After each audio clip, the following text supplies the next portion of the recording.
Through 2 games of the postseason, the Golden State Warriors look every bit the contender they did before Draymond Green's injury earlier in the season, and while the Nuggets may not be a contender-level opponent for them, they are doing everything you could possibly ask them to do in this series. Nikola Jokic is not playing bad per se, but Draymond Green is looking like the clear-cut defensive player of the year he was before getting hurt, as he has held Jokic to only 25 points and 5 assists on 47% from the field. Not bad numbers for anyone, but certainly below the regular season dominance we were seeing from the Joker this year, and at the same time, the rest of the Warriors have not let the Denver Nuggets off the hook. They are not sitting there getting cooked by everyone else in this roster. They've played good overall defense while absolutely annihilating them on the offensive end, especially with their new version of the death lineup.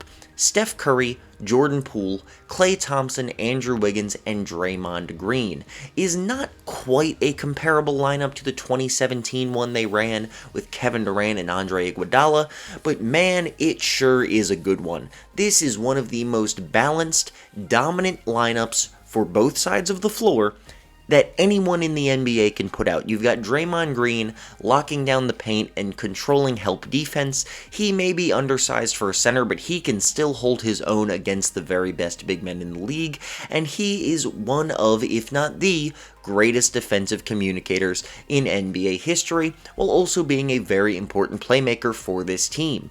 Wiggins and Thompson are both long, lengthy defenders who can give opponents issues with their switchability between forwards and guards, and while Steph Curry and Jordan Poole are no defensive stalwarts, neither of them are straight-up barbecue chicken like a Trae Young type of player, and they contribute so much on the offensive end anyway that it doesn't really matter, because with Jordan Poole's emergence as maybe the third, probably still the fourth best player on this team, you've got two dudes who can now be counted on to drop 30 points any night that they are hot while shooting something ridiculous like 7 of 10 from 3-point range.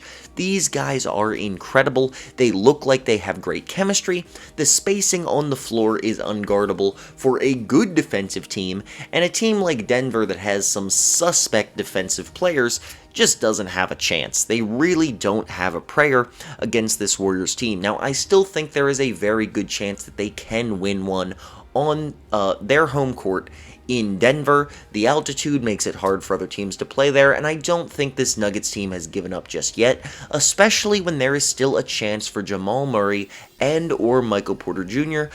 to come back and play a few games this postseason. But at the end of the day, the Nuggets are not winning this series. At the absolute best, I see it going 6 games. More likely, I would predict 5 or maybe even a sweep. And this is not just because of the matchup.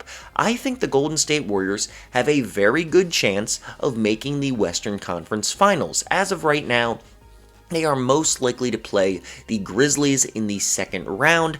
I know that the Timberwolves are up 1-0, but people really need to chill out after one game. I said that was going to be a good series, a relatively competitive series, but people saying the T-Wolves are going to sweep this Grizzlies team, or even just saying they're going to win the series, I still think you're underrating Memphis just a little bit. That is a team with more experience, probably a better coach, and overall just better talent than the Minnesota Timberwolves. More proven talent, that is, than the Minnesota Timberwolves have. So I do very much expect the Grizzlies to still beat the Wolves and face the Warriors in the second round. And while the Grizzlies have been incredible this season, I think that the same strengths they had over the Timberwolves are going to come back and turn into weaknesses against the Golden State Warriors. The Warriors are a far more experienced team, especially in the postseason, than the Memphis Grizzlies are. Steph Curry is still a better player than Ja Morant, you guys. I know he had a down season shooting-wise,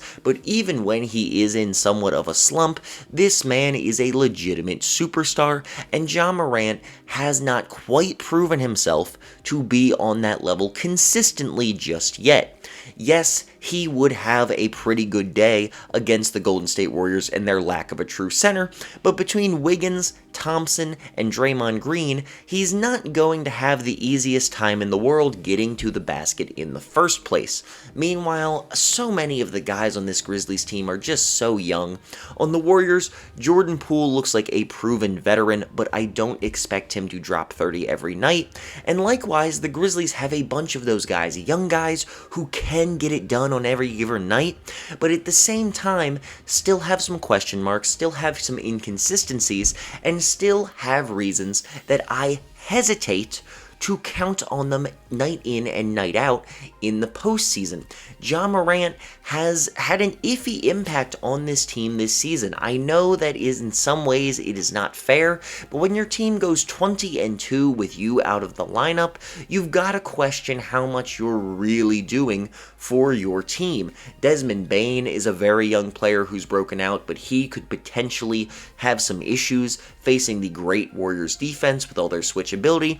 Jaren Jackson Jr. is still someone who tends to find himself in foul trouble, and Steven Adams is a player who is not comfortable being pulled away from the basket, and with the Warriors' small ball lineup with all of this shooting, he is going to have to be functioning outside of his comfort zone all of the time when playing against the Warriors. So for that reason, as I said in my playoff prediction video, but in case you didn't see it, I have Golden State beating the Memphis Grizzlies in merely 6 games and facing the Phoenix Suns in the Western Conference Finals. And if you don't think the Suns are making the Western Finals with their bracket, I don't know what to tell you. Like, the Suns should not have any issues getting to the Western Conference Finals. But when they face the Warriors, while I do have Phoenix winning that series, I do think that they are the better team, that they are just more perfectly prepared than Golden State is this season. I think there is a real chance that the Warriors could upset the Suns in the NBA Finals. Even though I would take Phoenix, it is not at all out of the realm of possibility.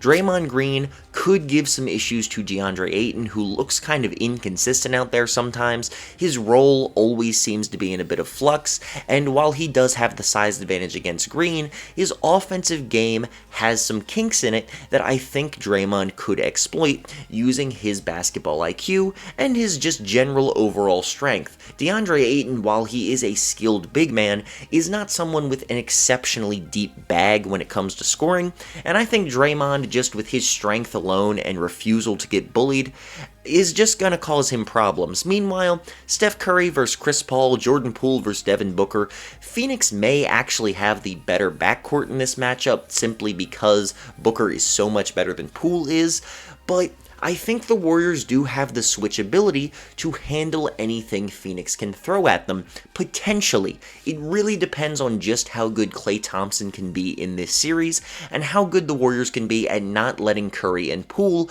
become the target of a million switches by Phoenix. And that's where I keep coming back to Phoenix here.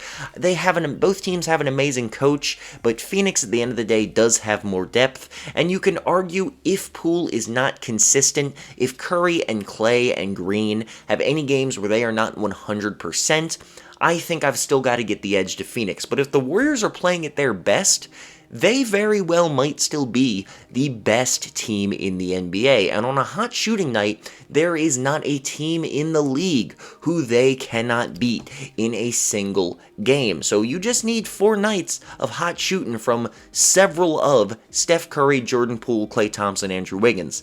And that may sound like a big ask, but considering how talented these guys are, it's really not. So Golden State has a very real chance in my mind to make the NBA Finals. And if you are good enough to beat Phoenix, I don't see any reason you shouldn't have confidence against anybody coming out of the East. My pick is Phoenix to win the title, so while I'm not saying a Warriors beating the Phoenix Suns means that they will win the Finals, but it does mean that you absolutely need to be afraid of this team in a potential matchup, because if you can do enough to stop the Suns, you can very possibly do enough to stop the Sixers, the Nets, the Celtics, the Bucks, whoever it is that comes out of the Eastern Conference.